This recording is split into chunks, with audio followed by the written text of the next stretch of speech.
السلام علیکم۔ آج ہم سیکھیں گے پورو دین۔ کل ہم نے آپ لوگوں کو سمجھایا تھا نا اصول دین، تو امید کرتی ہوں اصول دین سمجھ میں آ گیا ہوگا۔ آج ہم سیکھیں گے کہ اصول دین اور پورو دین میں فرق کیا ہے۔ اصول دین بچوں وہ ہوتا ہے، وہ عمل ہے جو اللہ کی طرف سے آتا ہے۔ اللہ کی طرف سے جو قانون آیا ہے اس کو اصول دین کہتے ہیں، اور اس پہ عقیدہ رکھنا، میں نے بتایا تھا نا کہ جو عقیدہ رکھتا ہے، وہ ایمان لاتا ہے، اس پہ یقین رکھتا ہے، اس کو مسلمان کہتے ہیں۔ تو یہ بات ہو گئی اصول دین کی۔ مگر پورو دین میں کیا ہے کہ جب ایمان لے آیا تو یہاں سے جو عمل کرتا ہے، جو کام کرتا ہے، جو اللہ تعالیٰ نے جو کام کا حکم دیا ہے اس پر جو بندے عمل کرتے ہیں۔ جیسے اب جب ہم نے اصول دین پہ عقیدہ رکھ لیا، توحید، عدل، نبوت، امامت، قیامت، یہ تمام چیزوں پہ جب ہم نے عقیدہ رکھ لیا تو اب اللہ تعالیٰ نے ہم کو کیا کہا کہ ہمیں اب کیا کرنا ہے؟ عمل کرنا ہے۔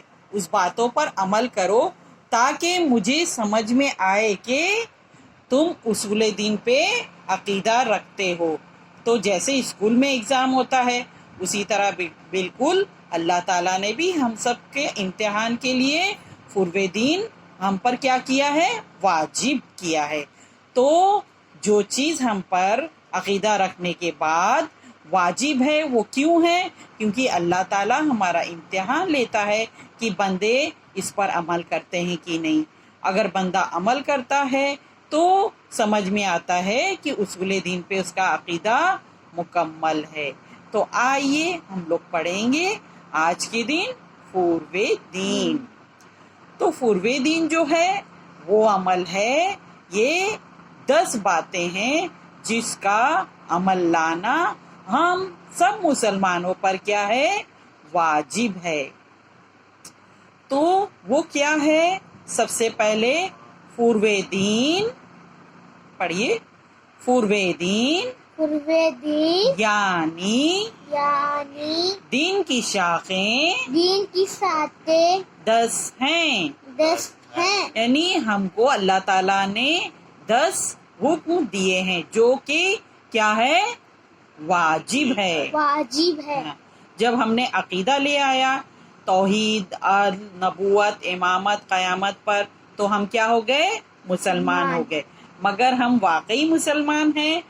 یہ ٹیسٹ کرنے کے لیے، اس کا امتحان لینے کے لیے اللہ تعالیٰ نے ہمیں کیا دیا؟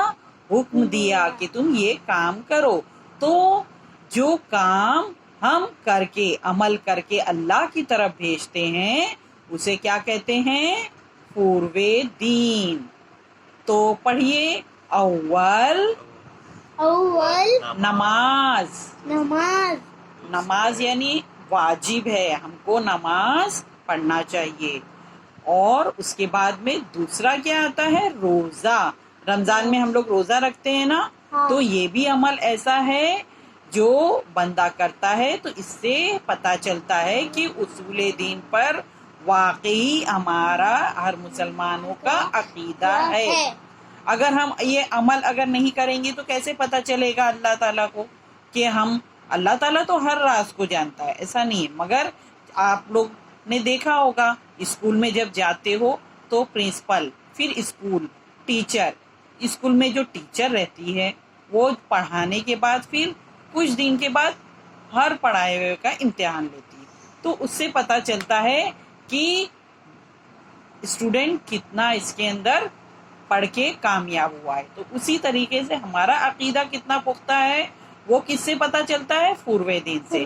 تو چلیے ہم لوگ پڑھتے ہیں۔ اول نماز، دوسرے روزہ، تیسرے حج، چوتھے زکوٰۃ، پانچویں خمس، چھٹے جہاد، ساتویں نیکی کی ہدایت کرنا، آٹھویں برائی سے روکنا، یعنی اگر کوئی فائٹ کر رہا ہے یا کوئی گندا کام کر رہا ہے، گندا کام مینس چگلی کرنا یا کچھ دوسرے کے بارے میں غلط کہنا، تو یہ سب کیا ہے؟ برا کام ہے۔ یا کوئی ابھی نابینا ہے، دیکھ نہیں سکتا ہے، اور اگر ہم جو ہے اس کو دیکھ کے اندیکھا کر رہا ہے کوئی، تو ہمیں اس کی ہیلپ کرنا چاہیے، نہ کہ اسے پریشان کرنا چاہیے، اسے مارنا۔ اگر کوئی پاگل ہے، دیوانہ ہے، اسے سمجھ نہیں ہے، تو اس کو اس کے گھر تک نہیں پہنچا سکتے، تو اس کو دیکھ کے ہنسنا بھی نہیں ہے۔ آئی بات سمجھ میں؟ یعنی ہمیں جو ہے اگر کوئی غلط کام کر رہا ہے، لڑائی کر رہا ہے یا گالی وغیرہ، تو ہمیں اس بات سے روکنا ہے اور خود اپنے آپ کو بھی روکنا ہے، تو اسے کہتے ہیں برائی سے روکنا۔ اور یہ 90 کیا ہے؟ 90 خدا، رسول اور امام سے محبت کرنا، یعنی پروردگار سے بھی، اور پروردگار نے جو رسول بھیجا ہے اور جو 12 امام ہیں ان کی، اب ان سے محبت ہم کیسے کریں گے؟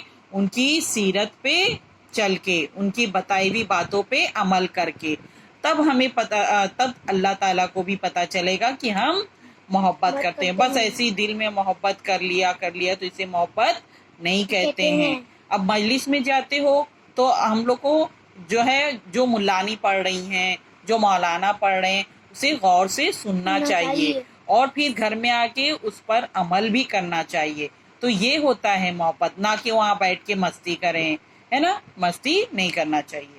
اور پھر اس کے بعد میں کیا ہے؟ 10ویں خدا، رسول اور امام کے دشمنوں سے نفرت کرنا، یعنی جو ان کے دشمن ہیں، غلط راستے پہ چلتے ہیں اور ان کی باتیں نہیں سنتے، ان کو وہ بات کو کرنے سے روکتے ہیں، رسول کے دشمن ہیں، امام کے دشمن ہیں، جیسے کہ کربلا میں جو ہے امام کو شہید کیا، یزید نے پریشان کیا، تو ایسے دشمنوں کو لعنت بھیجتے ہیں، ان کے ساتھ میں جو ہے محبت نہیں کرتے۔ تو یہ ہوتا ہے خدا، رسول اور امام کا جو دشمن ہے وہ ہمارا بھی دشمن ہے، یعنی ہمیں ان سے نفرت کرنا چاہیے۔ جو خدا، رسول اور امام کے دشمن ہیں ان سے نفرت کرنا ہے۔